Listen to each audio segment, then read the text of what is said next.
All right. Good morning. I don't know if it's morning on your side. Good afternoon or good evening, whatever you are. So my name is John Odong. I'm currently based in Istanbul, Turkey. So part of the members of the ENA. So this is actually ENA has been actually an initiative that has been formed to help thousands or even a lot of students that wish to pursue their education. Furthermore, on undergraduates or even postgraduates. And today, as usual, these are orientations we carry out to guide applicants who wish to apply for various scholarships to pursue their education. So today I'll be done moderating this program. And inside the program here, we have some of the ENA team that have turned up for the meeting. And also we have one of the applicant, one of the beneficiary of the Mastercard Foundation. His name is called Moses Jok Moses Jok and Deng Solomon, who will be also supervising today's event. So, ladies and gentlemen, I would like to just introduce the team: Jacob, Deng Solomon, and so the rest of the team to introduce themselves. Then later on, we can keep up with our presentation. Thank you.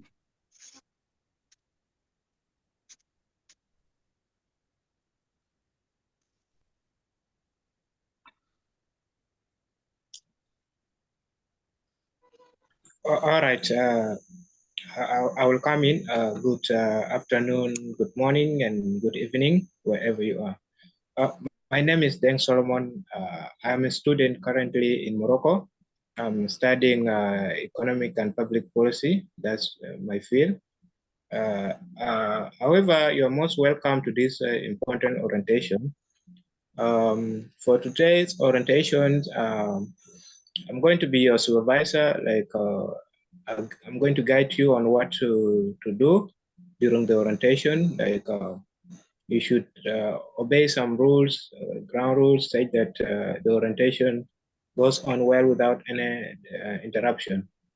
And I would like to ask Mr. Jacob to share the screen so that I can read for you the ground rules. Mr. Jacob, please share the screen.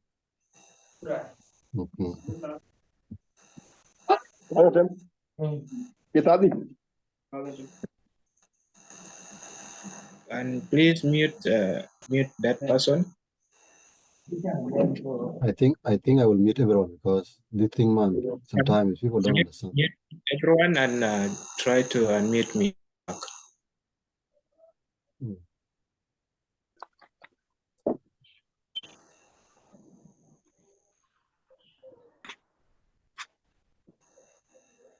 Jacob, you can try to mute someone with the background noise. Okay. Yeah. Yes. Thank you, Mr. Jacob. Yeah, today, as normally, this session is being brought to you by ENA, that is Education Needs All. Next slide. Well, on the screen it is written Mastercard. We have ENA and we have the Makerere University. These are the program of today that we are going to talk about. And then the online orientation for the Mastercard Foundation Scholars Program application process at Makerere University, Uganda. Online orientation. This is our orientation that we are going to do. The next. Yes, the theme, as you have seen, is already written there. And then we have the supervisor who is me, Deng Solomon Quad. And then we have the moderator, John Moncherin. And then we have our speaker, who is Moses Jok. He's in Uganda. So he's going to be the key speaker of today's topics. Next. And then we have the theme already, which is online orientation. And then we have the subtitle, Unlock Your Path to Change with the University of the Mastercard Scholars Program Scholarship. Next. Yes. The thing that we are going to know, what we will do, our orientation will provide insights, and then our orientation will provide tips, what you need to know. And then our orientation will be a broad map to guide you seamlessly through the application journey. Next.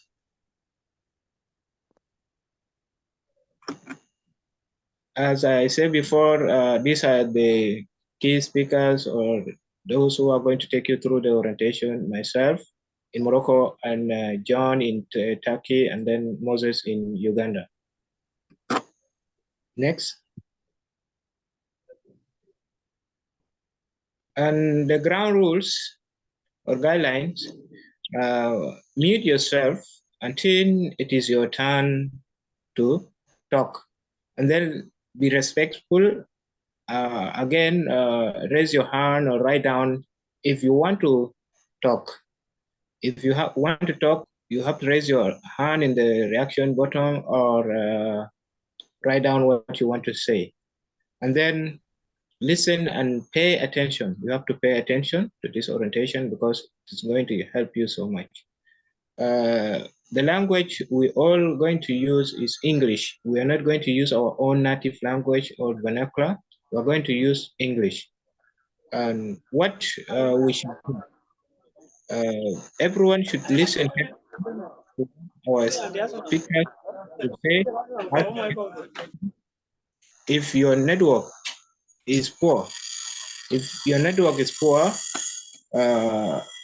please write down your question or what you want to say to be clarified in the chat. And next.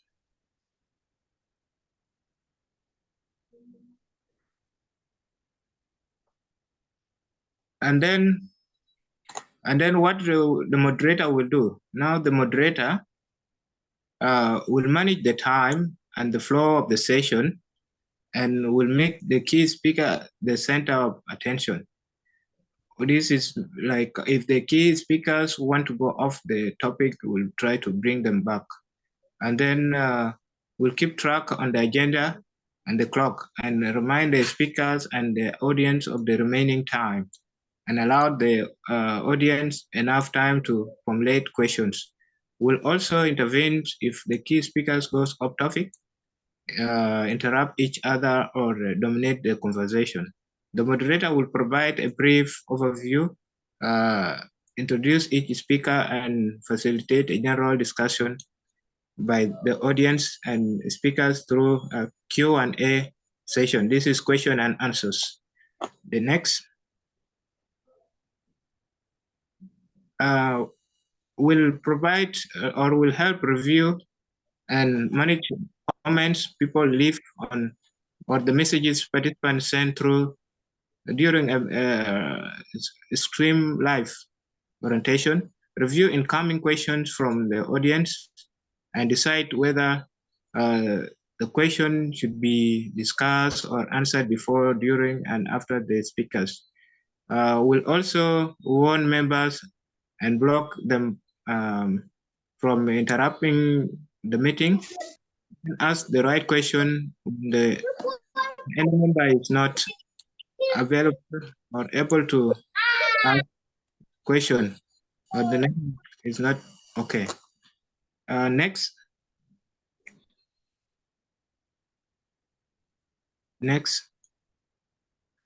Thank you so much for your attention. Once again, this is Anna. Education Needs All. Anna inspire you to discover your educational destiny for a successful life.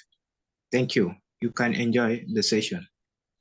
Back to you, the moderator.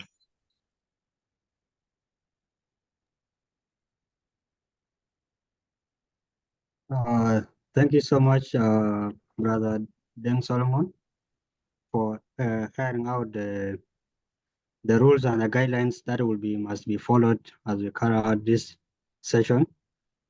And I believe our main speaker is ready.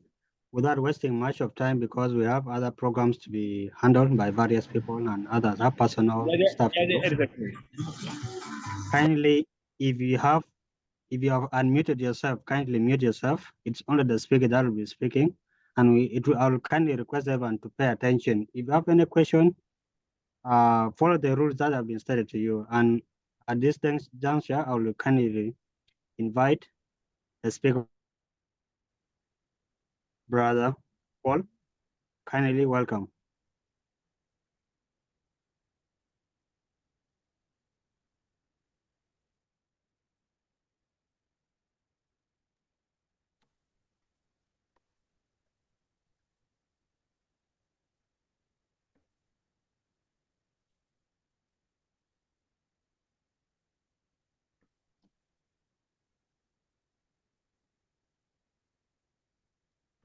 Moses. All right.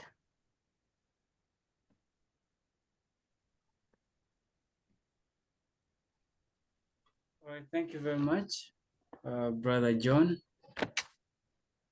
and everyone for keeping time. Yes, good evening, good morning, good afternoon, wherever you are. My name is Moses Jok. I hope you can see my screen. Yes. Okay, thank you. So I am called Moses Jok, and this is a brief profile about me.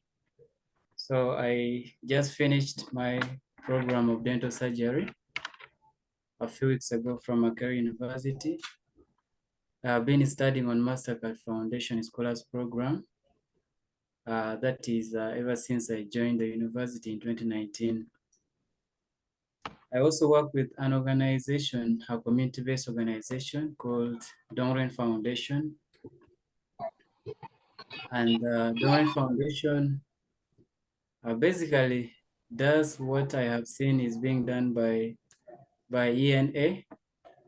Just that ours is more focused, it's more concentrated on the refugees as a portion of the disadvantaged people economically. Otherwise, we do more or less the same things. Yeah, I also participated during my time at school as a student leader. Yes, I'm a Rotaract, I'm also an SDA. So I'm grateful that today I am speaking to a cohort of people that have a vision that is similar to mine. People want to study. And especially I'm grateful that there is a group of brothers who have come up with this program. I need to say like the management of ENA or ENA. So thank you very much for pulling off this this great session. I hope it is going to be fruitful to us because we surely believe, just like one of our our liberators in the history of Africa, that is Nelson Mandela, ever said that education is a very powerful weapon that we can use to develop our communities. Yes, so without maybe taking much more time, I'm going to delve into the intricacies of what we need to be able to make it as scholars at Makerere University. So first of all, I have these highlighted dates. So they are the deadlines. One, we have the deadline for applying to the university. So the application deadline or the admission deadline is 31st of this month. And it is a very important prerequisite for you to apply for the scholarship. You must be admitted to the university in your first year, and then you apply for the scholarship. So 13th of May is a very important date. Of course, with time, they may adjust the deadline, but we shouldn't be surviving on that. That is one. Number two, the deadline for applying for this scholarship is the 14th of June. So I can't stress that more. Please make sure you know the deadlines and you work within the time frame given. Next, I would want to talk about the eligibility in terms of programs. Are we together? All right. Yeah, you can So continue. All right. In terms of eligibility or which programs are sponsored by Mastercard Foundation Scholars Program in Makerere. So they keep changing with time. They change with the phase. They also change with also the code of a given phase. So this is the second phase of Mastercard Foundation Scholars Program at this university. And in their first code, they have highlighted the courses that are supposed to be applied for. So I request that each one of us takes time, whether you're applying or you are guiding someone who is applying, make sure you take time to read through the second and last pages, the second last and the last pages on the application form. So that is pages 18 through 19. That's where the courses are, the undergraduate courses. The same thing is with the postgraduate programs. They are also on the very last page of the application form. So make sure you know about the programs that are sponsored. So maybe when you apply, you are informed.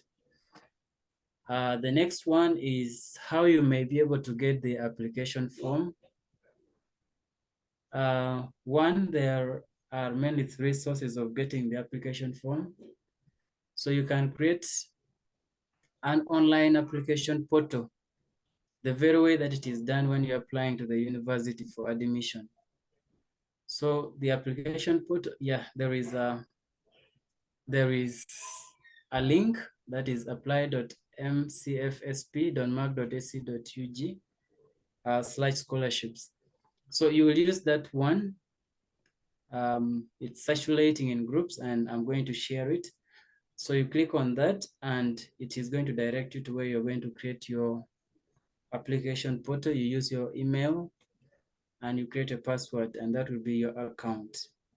And then you apply in that interface that is going to display.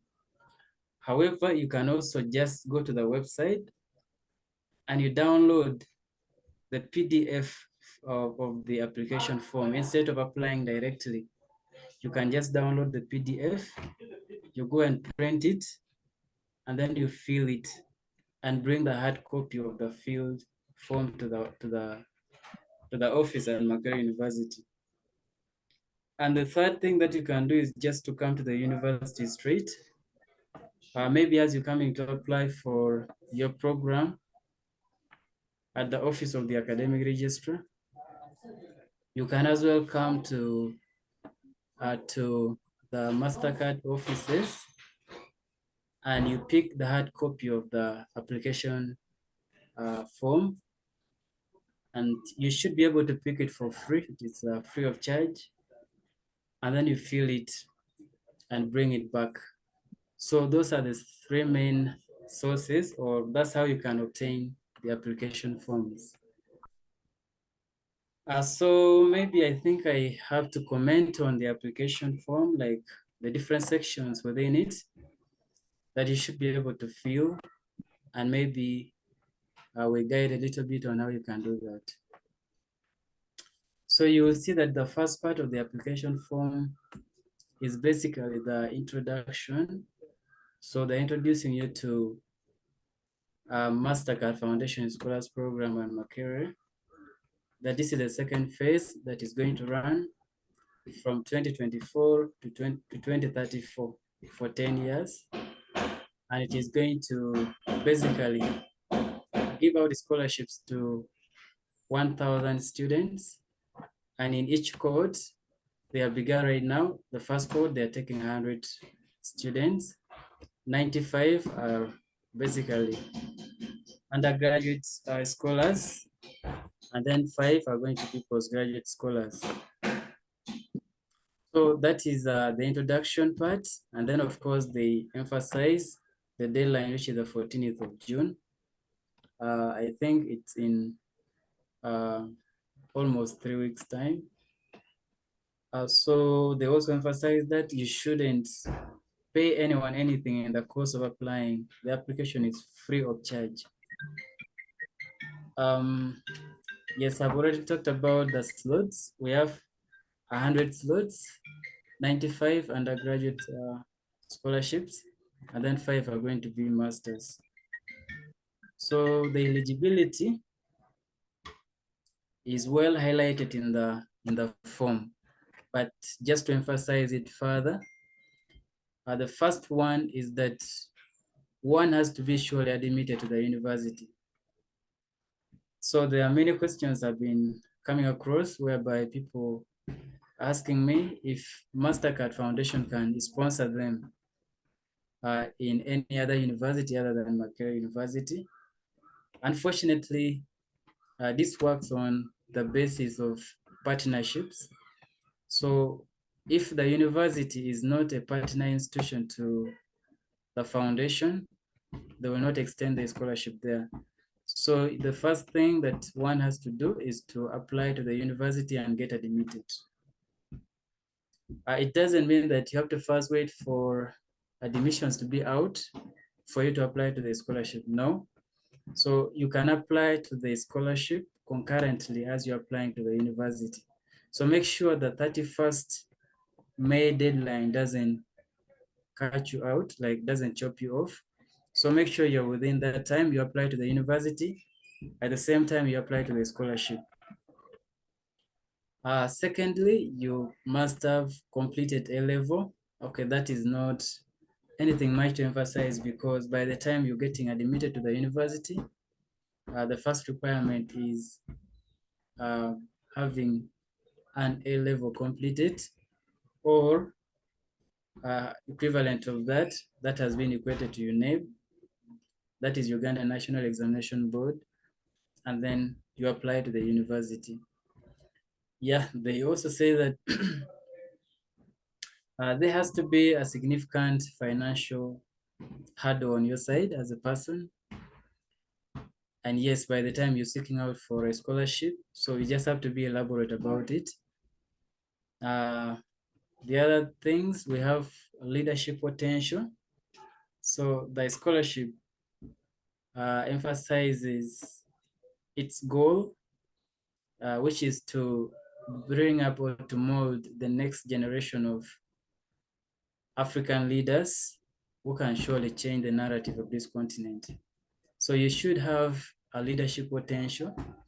It doesn't mean like you should have, okay, if it has not happened that you have been a big leader, it's not a problem.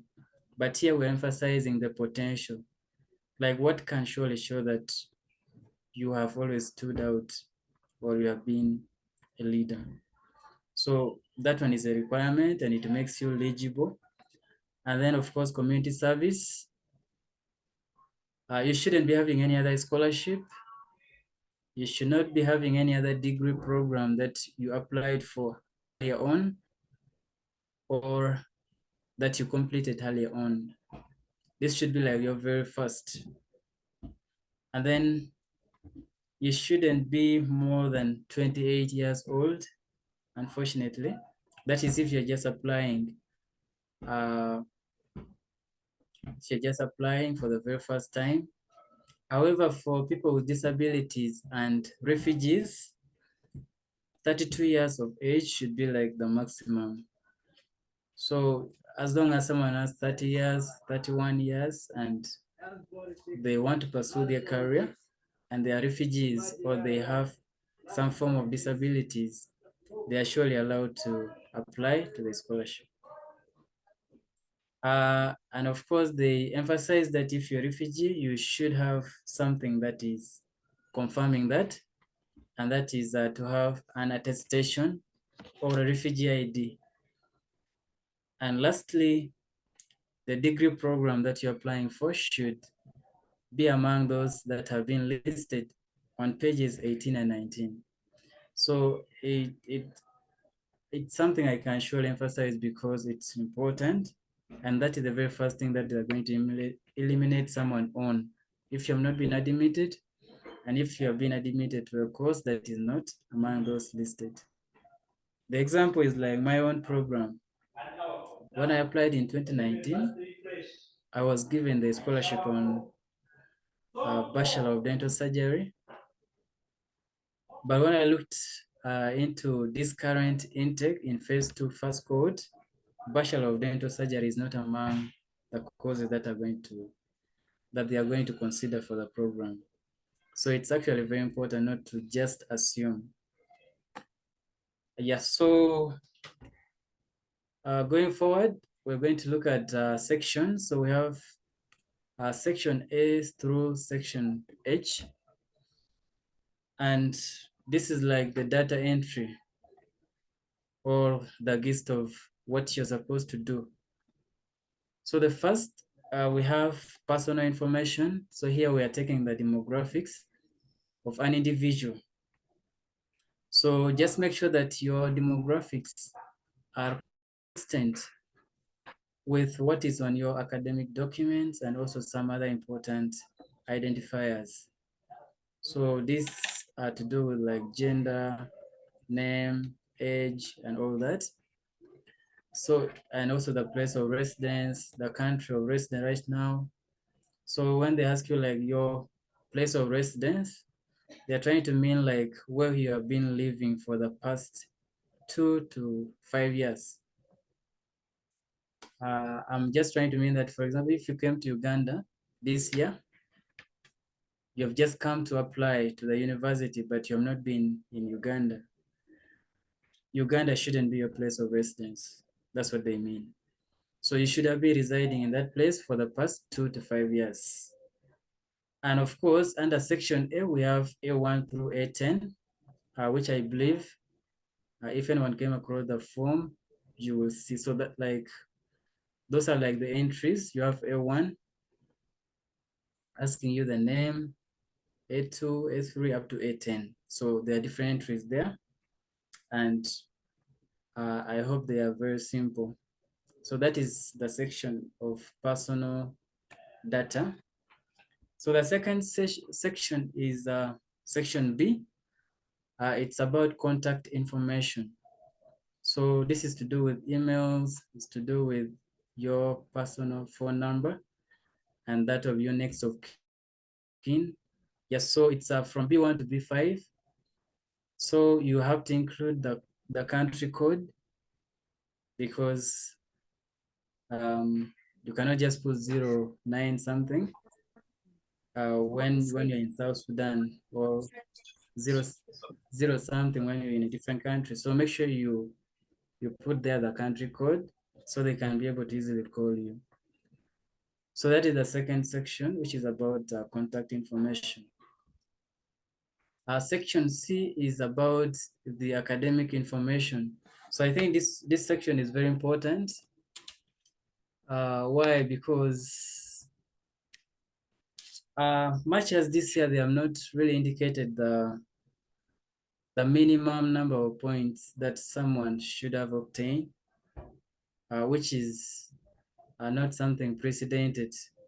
Okay, initially, I mean, like previously they used to say that men or gentlemen are supposed to have 15 points and above, ladies 13 points.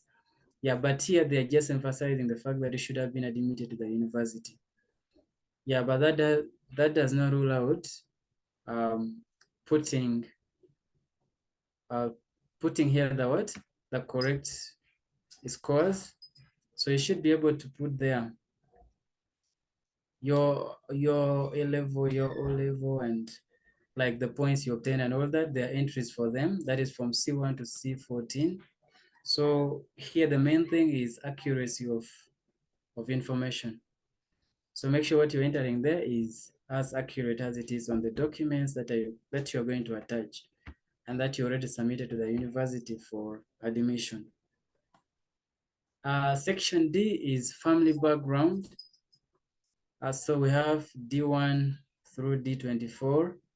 So in the family background, you're talking about your parents, father, mother, or guardian, and you're talking about your siblings. You list the number of siblings. You're talking about the level of education of all those relatives and parents and your siblings. Here we're also trying to understand the earnings that those people get, maybe the jobs. We're also talking about the level of education. Yes, so that background is also supposed to be consistent with what is actually the truth. So make sure you enter there accurate information. Section E, we're talking about leadership engagements. So like I emphasized earlier on, the scholarship so much emphasizes scholars being proactive, like being people who can lead the continent, who can bring change. So make sure you state all your leadership positions that you've ever held. And for example, if in your former school, you were the academic affairs prefect, or you were the head boy or the head prefect or whatever, make sure you put it there. Anything that has ever made you a leader, even if a class monitor or whatever, put it there. So that one is a leadership position you held. It can also be a leadership position you held in non-academic environment, can be like in your other associations. So make sure you talk about it. You put there the leadership position. So the entries E1 through E4, you talk about the position. If you are awarded a certificate, you're going to say yes or no. They are like in columns. And then, of course, if you say yes, you're going to attach evidence of that. You're also going to talk about the institution that awarded you that certificate. So it's very, very important. Don't take for granted anything, like any leadership position that you ever held. It's very important and it is considered. The next section is section F, and it is about engagement in community work or community service. So this is another very, very important section. So, and this one is a must for all of us as part of your community, whether you're a leader or not. It's really, really very, very, I don't know, it's very, very important, like to be part of the community in day-to-day activities, to have involved in any activities that are done by the community. So I can give examples. We have, for example, you can say you have been a volunteer at your local school, primary school, for this period of time, and I was able to do this, and this, and this, like you qualify it. Maybe in the camp, you were there and you helped out at school. So just highlight whatever that you did. It's important. It's a service that you give back to your community. Maybe in the hospital you were helping, so you try to bring it out well how you were helping in the hospital.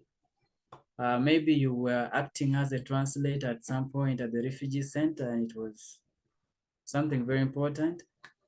Maybe you had you were part of a charity organization. Maybe like I can just give you an example now of ENA, Education for All. Yes, so education needs all rather. So like the people who are part of this have a very good history of community engagement. So you could have been part of an organization, a community-based organization, or you could have worked with them to volunteer at some point. So you mentioned it. Maybe the other one is being part of community rescue team in times of crisis. Maybe in Uganda at some point we had Ebola outbreak. That was like in 2023, beginning of 2023 there. So what did you do? Did you sensitize your people in the community? Maybe like during COVID outbreak, during the lockdown, what were you doing? There was mental health challenges that people were going through. So you need to be part of your community. And maybe you were a known first aider and so many others. So other things that you can do to the community.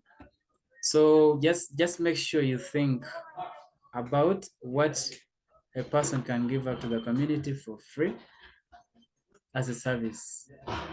And so that is the point I'm trying to emphasize. Don't leave that space when it is blank, because it can just be the only thing that is making you not part of the 95 people. Maybe everyone else will have had like a community engagement. So make sure you feel it, and of course you put there something that is verifiable. Like if you participated, it should be like something that is verifiable when they reach out to the community. Section G is very simple. It's just asking you, how did you get to know about this opportunity? So these are like, this is the list of sources of getting the information. Well, you may not even have any of these: radio, newspaper, poster. Maybe you got it from ENA, so you specify that is the other.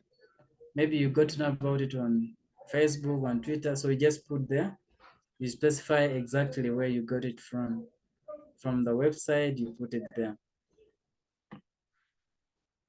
So section H, this one, literally by the time you reach section H, you are done with your part. Your part where you're entering your information as the applicant. So at this point, we are looking at verifying the information. So from section H, this one is supposed to be completed by the administrator of your former advanced level secondary school. At some point, they're asking you for bank slips, or okay, at least for one term. So that information is supposed to be verified by the administrator at your school, like the HM, can be the head teacher or director of studies. So there are some entries under this section that they are supposed to fill. So this is where they will tell us whether you were a prefect or not. And they can just easily get someone from there.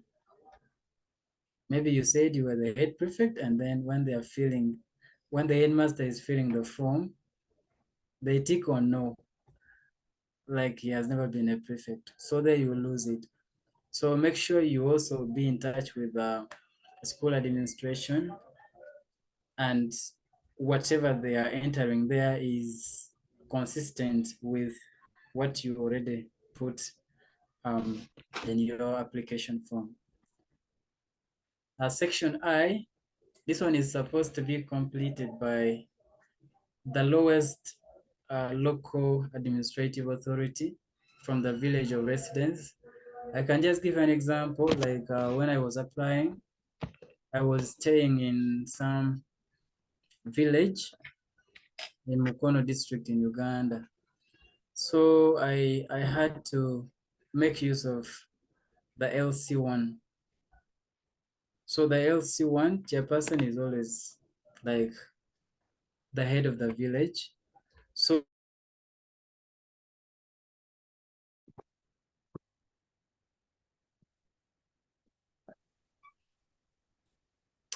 sorry about that.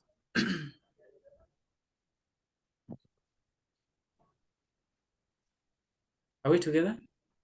It's okay. It's okay, don't worry.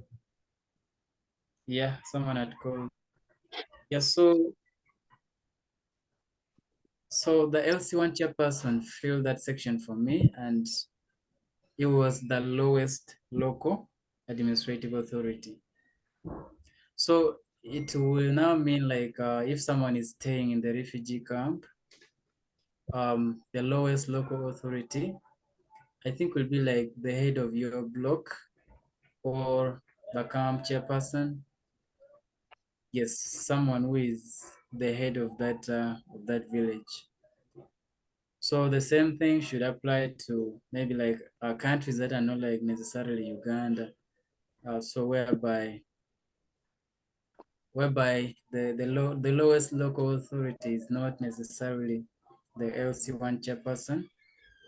Yeah, so you look out for that, and like that's in your village of residence. It doesn't matter where you come from, but as long as you are residing in that area, they should have information about you. Section J is supposed to be completed by the camp commandant for the refugee applicant. So in case you are not a refugee applicant, this will not apply to you. But if you are a valid refugee applicant, like you have your attestation and everything ready, and you have also been staying in your camp, the camp commandant is supposed to fill this section for you to give the information they know about you as a person. So you would go to them and they fill that section and they put their signature and stamp. So the very last part of this application is the sketch map. So you're supposed to draw a sketch map of your place of residence. That is from the nearest main road and maybe the trading center. And you provide sufficient details and landmarks about your location. So in case, for example, you have there blocks that are separated by roads, and then there is a trading center. So just make sure you bring out that picture, like from the trading center, you take this road, and then when you reach here, you branch like this. So like you don't need to be like very, very perfect in map drawing, but it's a sketch and it has to be elaborate and having the landmarks that are necessary when someone wants to identify your place of residence. So I am going to share the slides, and this YouTube link has everything that we need. Like it has most of the tips, that the do's and don'ts when you're applying, when you're writing some essays. So it can actually be applicable to this scholarship. It can also be applicable to other scholarships that you're going to apply for. So just you will take your time and you click on that link. So briefly to add on the application process, the tips for a strong scholarship application are generally, okay, I can just say they're generic. They are not specific to Mastercard Foundation, but they apply everywhere. So you should be specific about your skills. So to mean, you cannot just put a general thing, for example, that I have been a leader. So you should be specific that in this year, I led in this position and I was able to achieve this and that. Like you use action verbs to really show that, okay, you did something and there was a skill, rather than just occupying a position. So you should craft a compelling statement, like your personal statement and the motivation. So someone should be able to see that, like when they are reading through your application, that surely you are enthusiastic about everything, like what you are doing is what you like, because much as it's just in writing, it can be figured out surely. You should be authentic, so make sure what you put there is not to just play like a vulnerable position or to try to fit in the criteria. I don't think it should work out like that. So make sure you put there something that is authentic and that is like something that is you as a person. I need to say, like, for example, when you have been serving as a leader in a minor position, you should not suddenly just exaggerate it so you can win.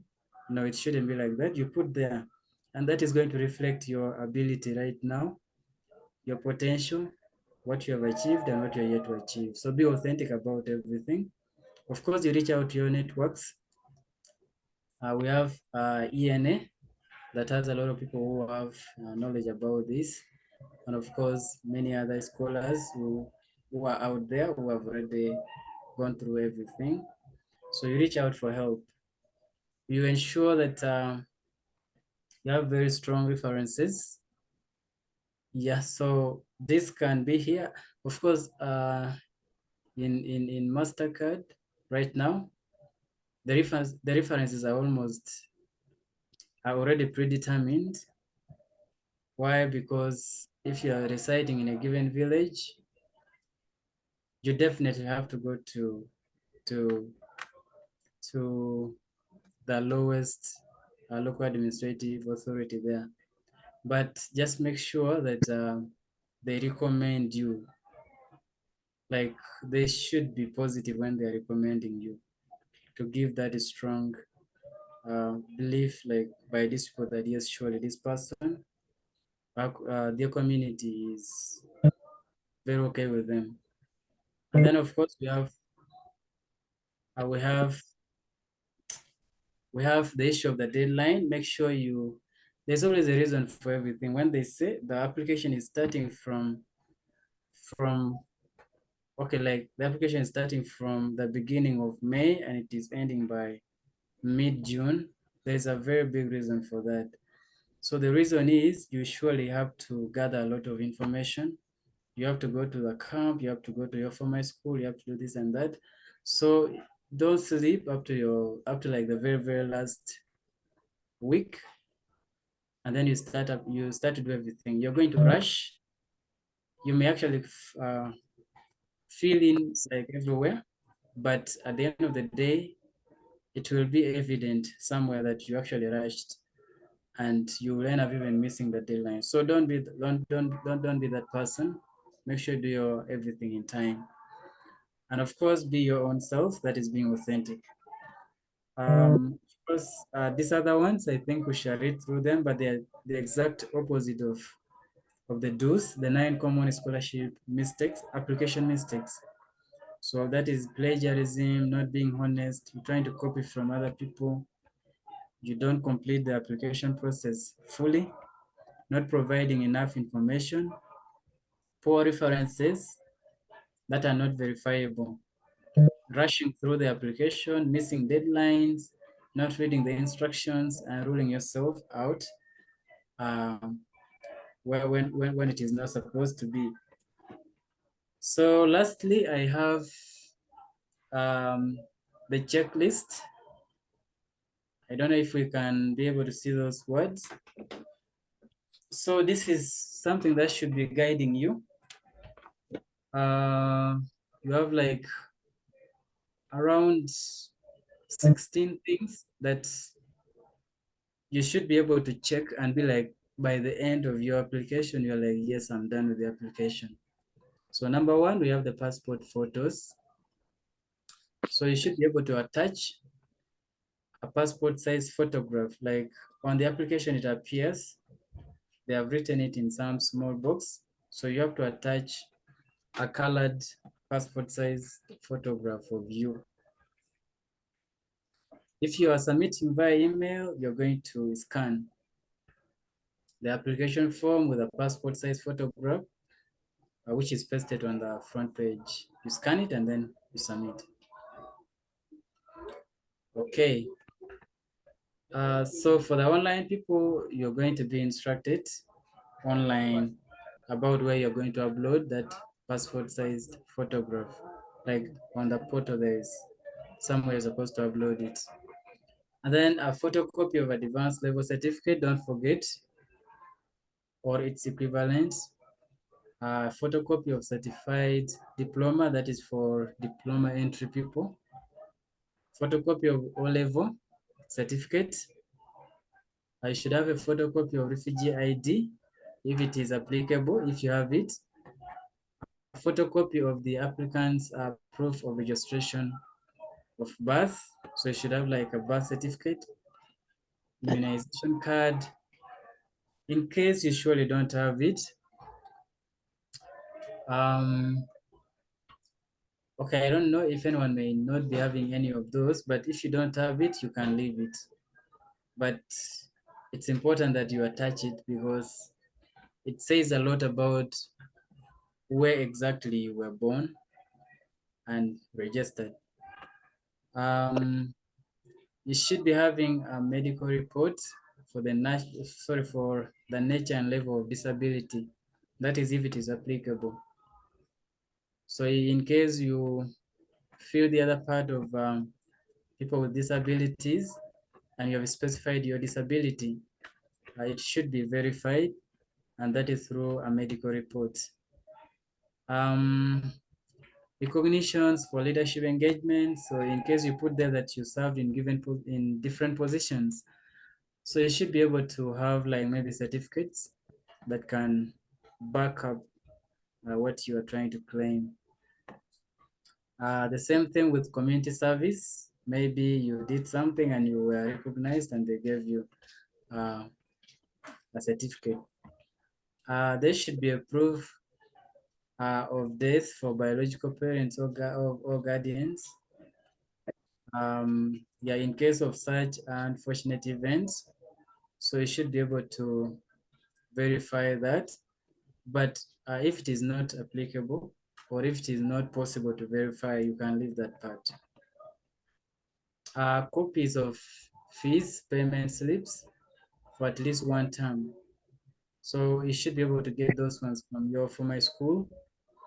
And of course, endorsement from the head teacher. The head teacher should be able to write for you to whom it may concern kind of letter that is trying to endorse you for the scholarship. The other thing is recommendation from the former sponsoring organization.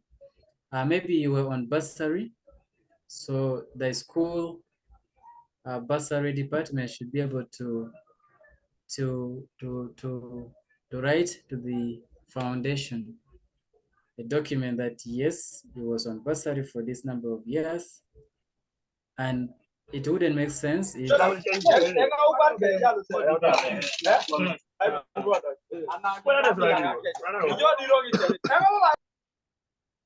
so it wouldn't make sense if you were on bursary and at the same time you have bank slips. So you should, in case you don't have bank slips and you're on bursary, make sure there is a written document from the former sponsoring organization, and that is also recommending you for scholarship. Then we have endorsements by the local leadership for the village or residents for all non-refugee applicants. So you should have LC1 endorsing you or the lowest local authority. And then from the camp commandant, that is very important. Then of course a hand-drawn map of your place of residence. So this is like a summary of what we've been going through, but this is what you should be checking. As the deadline is nearing, make sure you check each of those things to make sure that yes, I am done with the application process. So at this point in time, I can just conclude it with this quote, that victory belongs to those who believe in it most and believe in it the longest.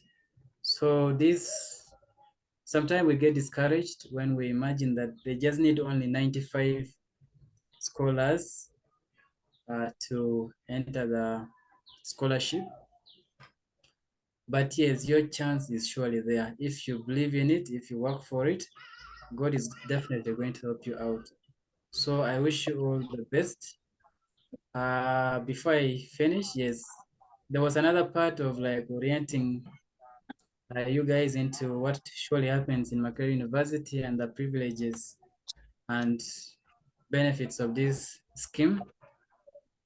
I think I would not so much go into that because right now what is important is you to surely make it, because there is a very elaborate orientation program awaiting you all in August once you've gone through the scholarship. So you will surely be taken through that, and it is a lot. Yeah, otherwise I can say that the scholarship is really beneficial, and I think we've heard about it. It covers everything. That is from tuition, the functional fees, it covers medical insurance, medical, like everything. So it covers your accommodation. You also given stipend for your time of campus. So they give you stipend when you are at school. And that is like what keeps you going, like the meals and all that. So, and also within stipend, they also cover the scholastic things that you may need to buy. So it's really a very good privilege once someone gets it, and anyone can surely get it. I believe in that. So thank you very much. I beg to stop here. So in case of any questions, the moderator is going to take it, and we see how we can go about it. Thank you.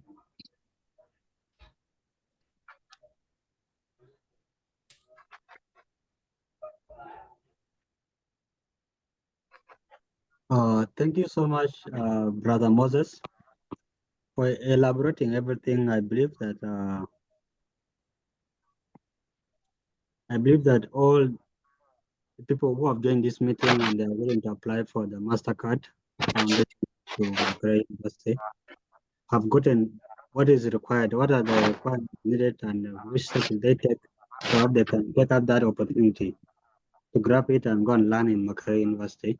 So without wasting of much time, so maybe I'll first of all give a chance to the people who wish to ask some questions.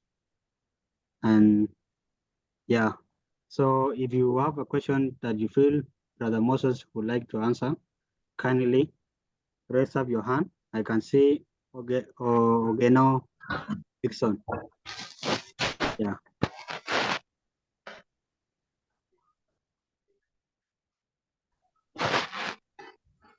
Ogeno Dixon, please, you can ask your question.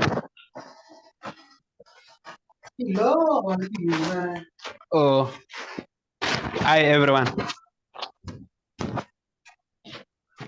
Hello. Yes. Are you getting me? Yes, please, we can get you. Yeah, thank you very much for giving me the opportunity for the session today.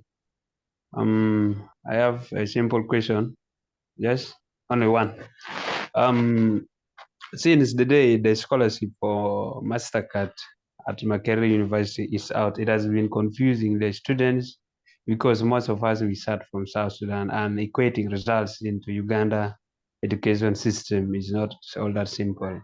I tried to inquire from one of our sister in Kampala. So she said it is roughly 120 US dollars, of which most of us, we are disadvantaged youths. As you people, you know, we South Sudanese, we always been in for war and other things. So I don't know, assuming a person is having a diploma here in any course from South Sudan, a diploma, So can also Makerere enroll the person? And if Makerere admitted the person, will the university need? I always see Mastercard, they are too restrictful. They want only the fresh students from high school, not anyone who attended a tertiary education. So that is just a question. Thank you very much. Your question is noted. The next question, I believe Moses is writing down, then I'll give you a chance to respond later. So I'm giving this chance to them who starts Gabriel Guy.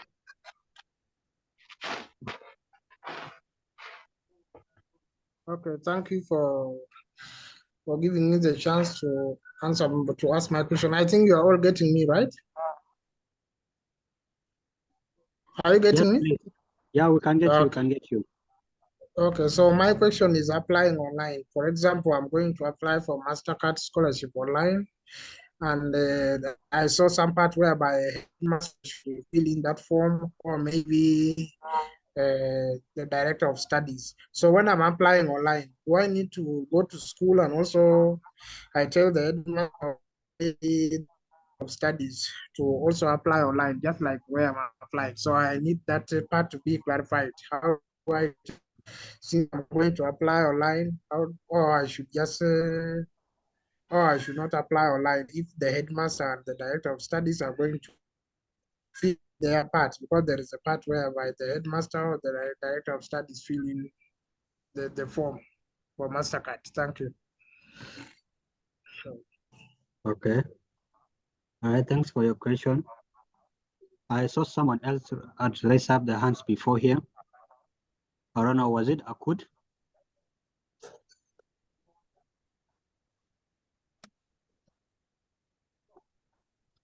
Do you have any other question? Yeah, Deng Solomon. Yeah, thank you so much, moderator and the speaker, for the wonderful presentation. However, this question is a question which is on the chat board here, written by someone called Najok Samuel. It seems like I know it is not time for question, but I am soon off. So I will ask about the recommendation from lowest community leader. Now, who want to apply online? Should we scan and upload it, or is it still online? This is a question, I think, to the speaker. Like, he wanted to know the recommendation from the lowest leader. Like, should it be filled online and uploaded, scanned and uploaded online, or should we fill online? So maybe you can answer him later. Thank you. If Yeah, there's any thank other you then for bringing it up. I believe our speaker is noting it down. I'm also as well checking on the chat if someone had posted any message.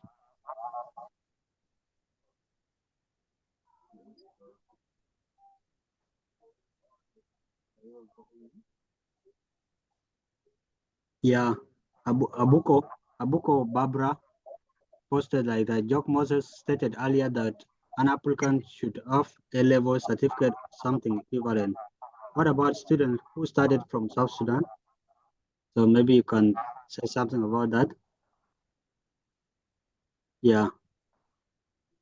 So I believe I'll return back to Mr. Moses Jok to respond to the questions before I open up and give a chance to the YNA team. Yeah. a quick question. Okay. Someone said, Jacob Deng said, please ask this question on my behalf. Can I use my result from the foundation that I have done in Uganda to apply for that scholarship instead of my senior 4 result?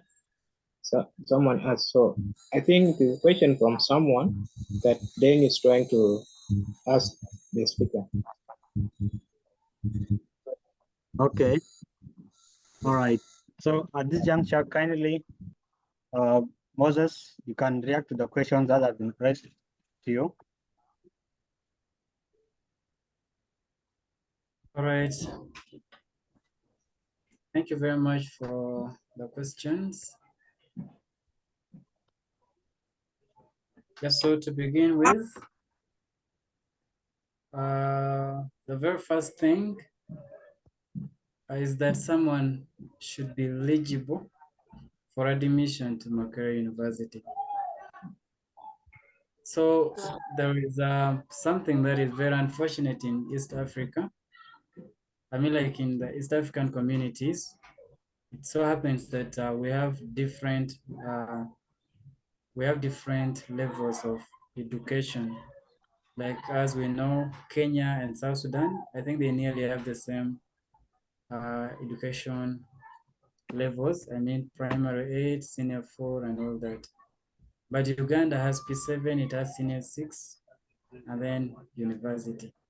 So what Uganda does is that if it is receiving people directly, I mean like the government schools, the government universities, if they are to receive people directly from other countries, they only receive those who are from countries that have advanced level. So it's really very unfortunate that they don't admit, to be specific, Makerere University and all the public universities don't admit direct high school leavers from Kenya and South Sudan.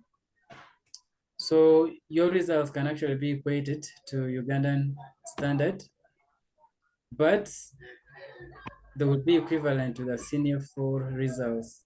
That is that's what they do. And then they ask you to use these results to first apply to A level, and you do advanced level for 2 years. So many of my colleagues have actually been doing that. They do their South Sudan certificate, and there is a school, the Leadership Academy, that is in Nimli, where people normally apply every year. So they admit people on scholarship for the 2 years. And then after getting the advanced level certificate, you can definitely get a scholarship. And especially Mastercard Foundation Scholarship, people get it once they have gone through A level and they went through LAS. Others also apply to other schools. So that is because of that discrepancy in education standards. Away from that, foundation or certificate that is offered in some private universities is also not recognized. Like they don't accept a foundation that has been done for 1 year to use to apply to a public university. The other thing is the diploma. A diploma is recognized once it is from a chartered university. You did it from a university that is recognized. They are going to accept the diploma, and yours will be called diploma entry. Now, previously, Mastercard Foundation used not to admit mature entrants, but in this phase, as long as someone is applying to Makerere, whether they are using a diploma or certificate, but they are being accepted and they are below 28 years of age, or if they are refugees, they are below 32 years, such a person can be accepted for the program. So you can surely use your diploma if it is from a recognized institution and you are below the age limit. And then for applying online, so the online application has a cocktail of challenges, and the challenges are: number one, you have to have verified information entered even into the online portal. So you realize that under every section where you're applying, they want you to upload documents. Okay, normally, yes, the documents are like at the end part. So you have to upload everything. Like the section that is supposed to be filled by the head teacher, You will have it filled physically, then you scan it as a document. You will upload it where you're uploading other documents. So meaning literally they want you to do what exactly is done in the physical application. So I would surely recommend, okay, if you have time, you can actually just do the physical application. So you just fill everything at once. You go to schools and all that, and then you send the application to the Mastercard offices. The other thing that I didn't talk about before is the home visit. So the essence of drawing those maps is to guide a team, because later when you have gone through the first step, that is being admitted to the university, they verify your information and it's making sense. They are going to call you for interview. And then now when you go through the interview, they are going to come to your place of residence without your knowledge of it anytime.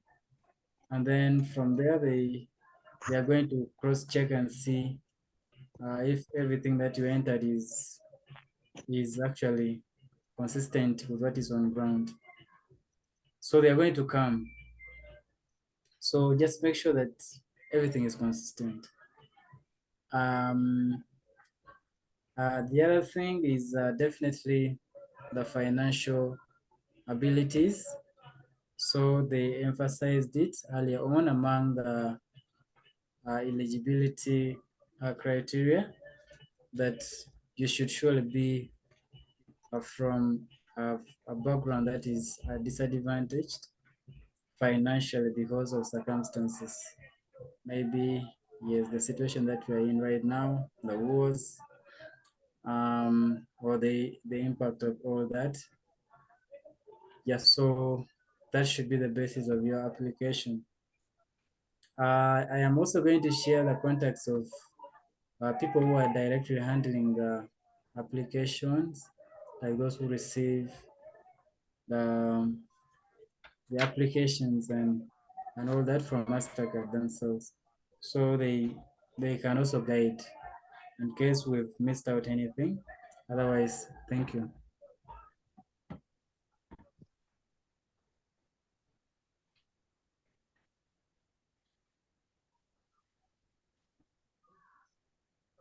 John, we are not hearing you. You are muted.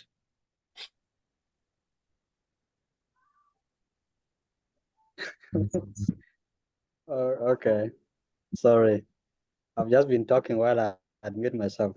So thank you, Moses. I believe those who had asked the questions have received a positive feedback, and at this juncture, I'll still ask a question. Do you have anybody that want to ask a question again? So if you are satisfied with the responses, then well and good. Does A-level staff apply to all Mastercard? That is your question. I believe, yeah. If you have done A-level in Uganda, so obviously you have to, and the public universities accept the A-level standard, not the O-level standard, yeah. So the guy who had that question, that is Madinganyet, yeah. So if you are Can I just add something? in Uganda, so I think you can qualify to get admission in Makerere University since it's a public university. Akud is asking, what about marital status? John, can I just say something? Yes, please.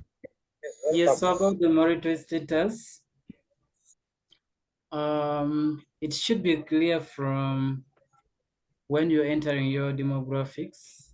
Okay. That you are married or you're a single mother, you have a kid. Yeah, so they normally have plan for those people. Like, so they don't segregate, they don't say this is for single people only. No, it's for everyone. But it just has to be clear and all that. Like if you're married, maybe they will want to know more about the details of your partner. Yeah, so it has to be recorded well. Yeah, the other thing I wanted to say is that we surely have a lot of scholarship opportunities. Much as we are now much affected by the fact that we cannot maybe easily get admitted to universities in different countries. But I feel like, yes, we can always have scholarship programs running in our local places where we are. For example, if someone finished their degree in Kenya, from Kenya, they can get Mastercard in Kenya in a school like USIU. So you can easily get, and it is the same Mastercard foundation. I am not sure about the requirements for getting admitted to Ashesi University in Ghana, but we can explore and see, because at the end of the day, you get the very, very same scholarship, and it's like the education and how they bring up their scholars is surely the same. So make sure you expand your exploration of scholarships and see where you can actually get the opportunity. To add to that, in Uganda, yes, we have private schools, and the private schools also, they have their criteria of admission where they admit, like when if someone has a senior 4 certificate, they allow you to do foundation, diploma. So the diploma can qualify you for a degree, and you'll be able to get Mastercard, or it can qualify you for a degree and you apply for DAFI scholarship if you're a refugee, and so many other scholarship programs that come up every other day. So let's not give up on that. Let's be open to all the resources around us. Thank you. Let's try to manage time. Let's try to manage time, please. I don't know what you want to ask again, but our time is really moving so fast. So, Deng Solomon, do you have anything to add on?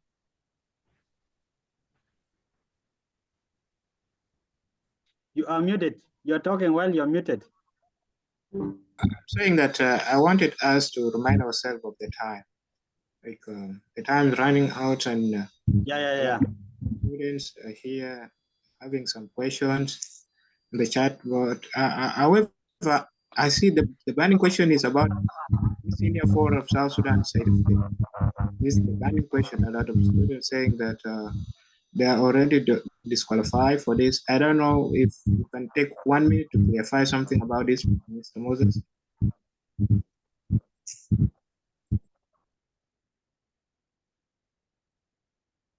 I think it is already answered, I think. Okay, then that is fine. Moderator, you can take your role. Okay, thank you. Akuda, do you have it still? I can see that she's still raising up her hand. I don't know. I think you'll be the last person to give this chance. And after that, I don't expect anybody else to raise up hand after Akud. Akud, be so quick, 30 seconds. All right, thank you. Mine is not a question, just a comment. I was like, if you don't have senior 6, you are not qualified. Then someone inboxed me about whether it applied for all Mastercard. There are many Mastercard that consider senior 4, like that one of Ghana, that one for what? That one for African Leadership University in Rwanda. So that is only for Uganda that they consider this one. Then now I just want to comment also on this one. It's just the Mastercard in Uganda. And then for things like Gaddafi, they consider any whatever, because if you are senior post in Sudan, they need to apply to private university. And you first do this one higher certificate of education, then you enroll for degree. And in Uganda, public university like Makerere, that certificate challenge here. So that's my All right. I think he was trying to clarify something related with the certificates, and she has clearly stated that, guys, the O-level certificate is only required for those who wish to apply for Mastercard Foundation scholarship to Makerere University, or even a high government institution in Uganda, which only accepts O-level, I mean A-level certificate. But still, if you don't have A-level certificate, still there are other opportunities for Mastercard. Like she has stated, we have the ELU in Rwanda, we have the USIU, we have other Mastercard scholarships in Ghana, kind of sort, which require even you to have only O-level certificate and other form post certificate. So at this juncture, time is off.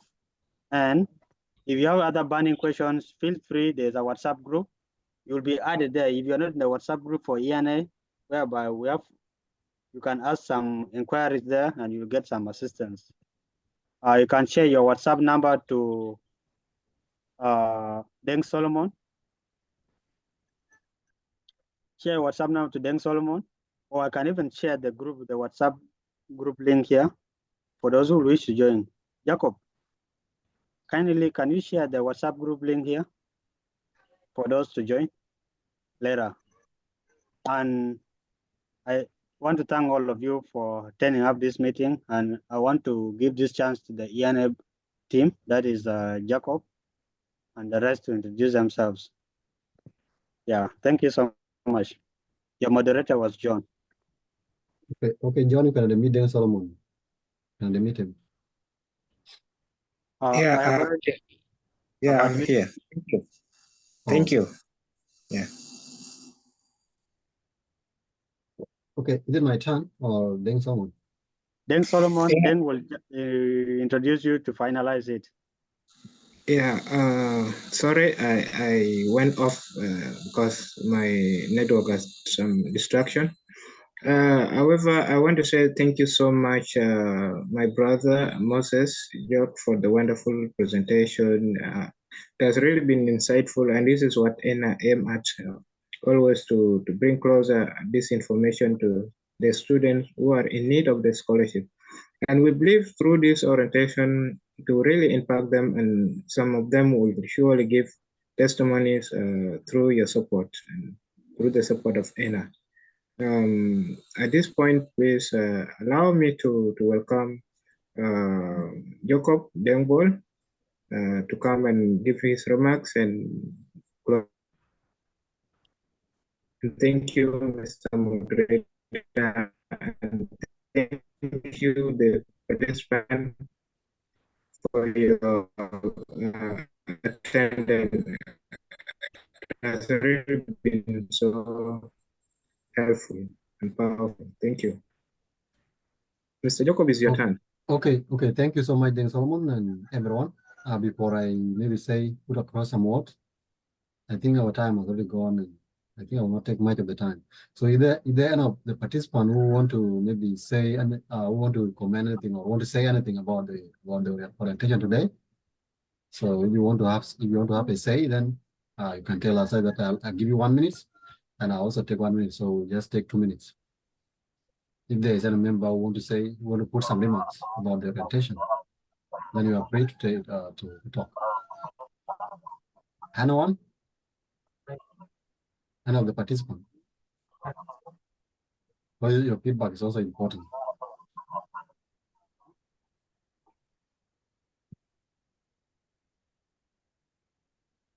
Okay, I think there's no one. That means you can just guess. Okay, thank you so much, Mr. Moses, for the wonderful presentation and the organizing team. We really appreciate all the effort that you have put in and the presentation that you have actually done today.